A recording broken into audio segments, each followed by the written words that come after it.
Godzilla vs. the Giant Sea Spider, an epic showdown. Welcome back, esteemed kaiju scholars and marine biology enthusiasts. Today, we venture into the depths of speculative science and legendary lore. Prepare yourselves for an unprecedented analysis of a colossal confrontation, Godzilla vs. the Giant Sea Spider. Imagine a scenario where the boundaries between myth and science blur, a world where ancient behemoths clash, and every step sends shockwaves through both the environment and our understanding of biology and physics.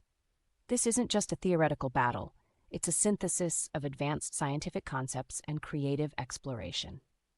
Godzilla, or Gojira in Japanese, first graced the silver screen in 1954, embodying the fears of nuclear proliferation post-World War II. This colossal creature is theorized to be a prehistoric species known as Titanus gojira, surviving in undersea trenches where radiation levels are naturally higher due to geothermal activity.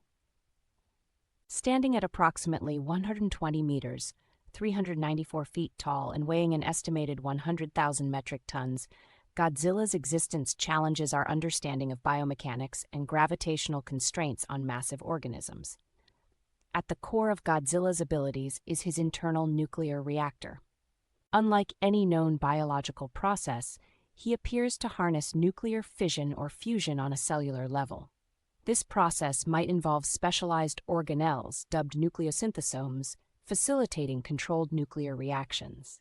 His atomic breath is a concentrated stream of thermonuclear radiation, with temperatures potentially exceeding 500,000 Kelvin.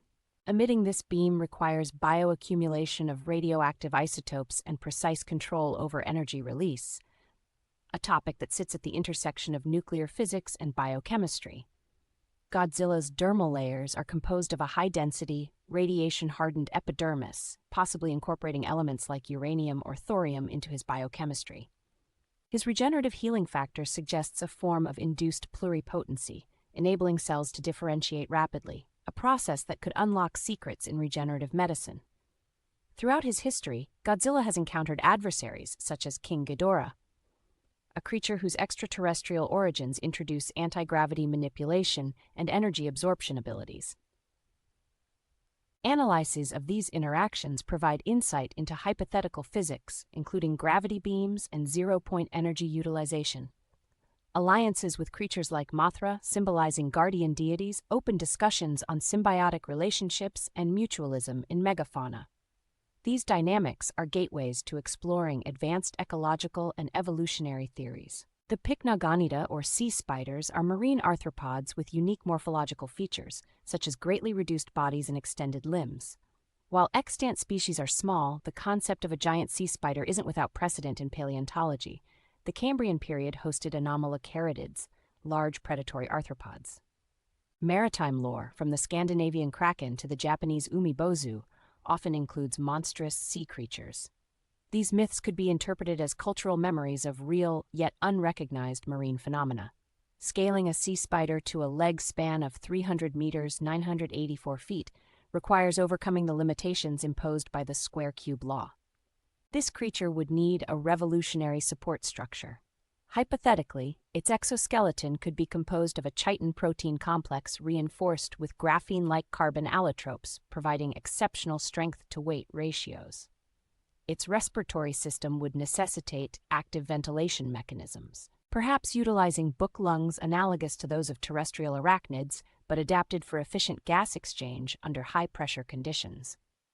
The sea spider could employ chelicerae, capable of injecting neurotoxins, with venom compounds similar to omega-conotoxins that target calcium channels, potentially disrupting the synaptic transmissions in Godzilla's nervous system. Its silk production would be an advanced version of dragline silk, featuring nanostructured fibrils that confer both elasticity and tensile strength. Underwater silk production poses chemical challenges, suggesting the presence of surfactant proteins to maintain fiber integrity in an aqueous environment.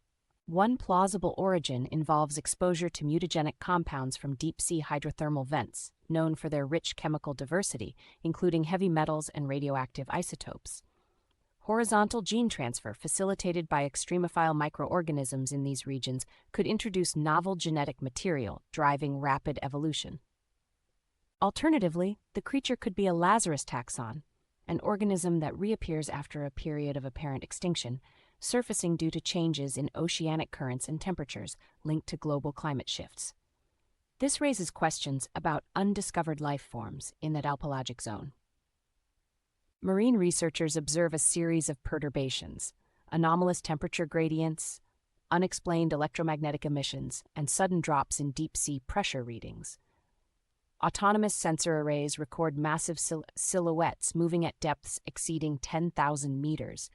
Bioluminescent patterns captured exhibit non-random sequences, suggesting potential communication or signaling mechanisms, a phenomenon that could indicate higher cognitive functions. An international consortium, the Oceanic Anomalies Research Network, OAN, convenes.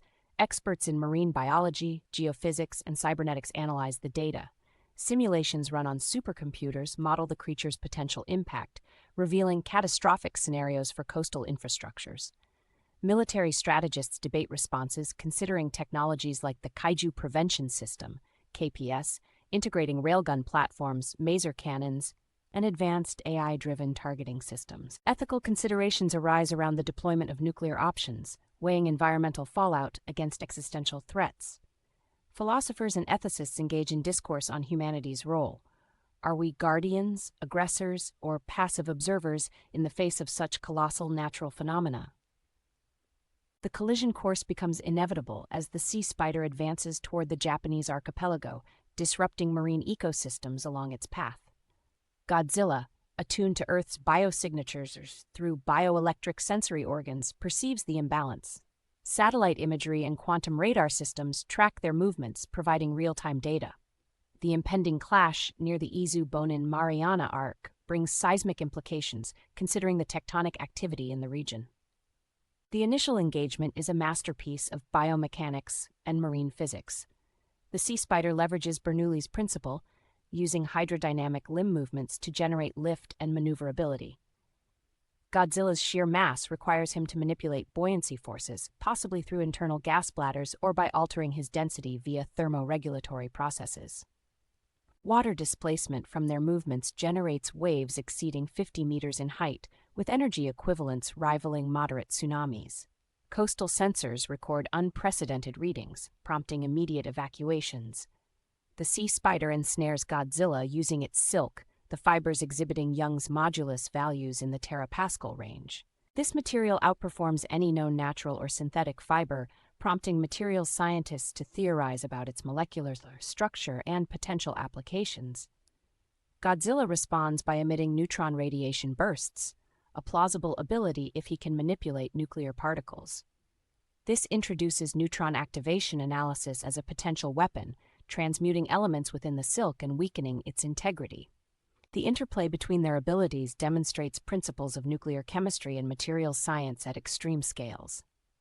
Desperate to tilt the scales, humanity deploys the EX plasma cannon, an experimental weapon harnessing controlled plasma streams. The weapon deployment requires precise calculations to avoid catastrophic interference with Earth's magnetosphere. The ethical debate intensifies as the weapon's use could result in significant collateral damage. Environmentalists argue for non-intervention, citing the potential for irreversible ecological harm, while others view action as necessary for survival. In a strategic maneuver, the sea spider releases a barrage of bioluminescent spores, the abyssal shroud. These spores emit wavelengths that interfere with Godzilla's bioelectrical senses, akin to electromagnetic pulse (EMP) effects on electronic systems. The spores also contain bioengineered viruses capable of horizontal gene transfer, introducing deleterious mutations into Godzilla's cells.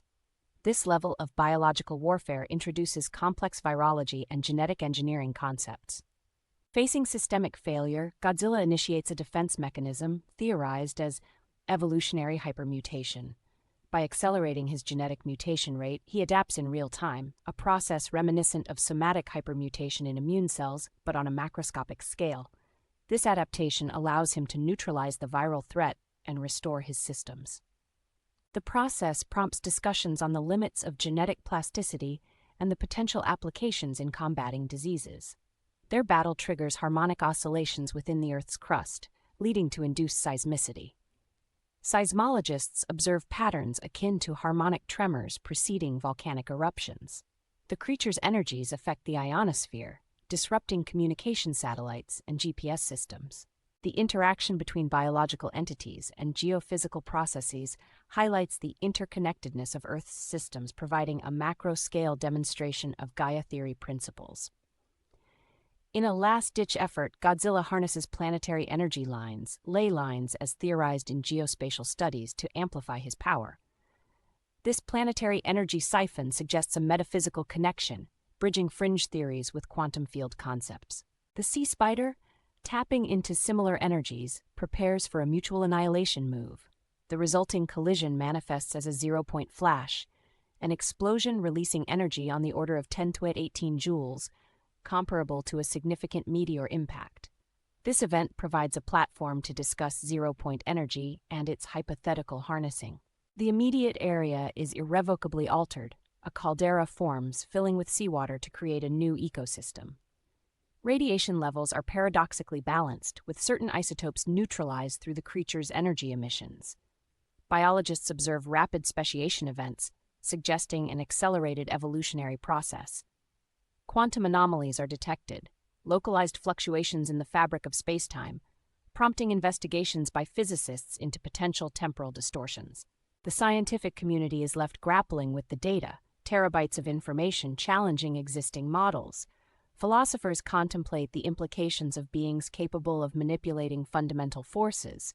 Godzilla's role transforms into that of a guardian, a necessary entity within Earth's biosphere to maintain equilibrium. The sea spider's emergence is a stark reminder of the consequences of deep-sea exploitation and environmental neglect. This hypothetical confrontation serves as a profound allegory for the balance between technological advancement and environmental stewardship. It underscores the delicate interplay between humanity and the natural world, highlighting the potential consequences of disrupting ecological equilibria. From a scientific perspective, the scenario pushes the boundaries of our understanding across multiple domains, encouraging interdisciplinary collaboration and innovative thinking. Discussions on nuclear biology, material science, geophysics, and ethics converge, illustrating the complexity of addressing global-scale challenges. Thank you for journeying with us through this intricate exploration of Godzilla versus the giant sea spider. We aim to blend theoretical science with creative speculation, providing a unique perspective for expert minds. Your insights are invaluable. Let's continue this dialogue.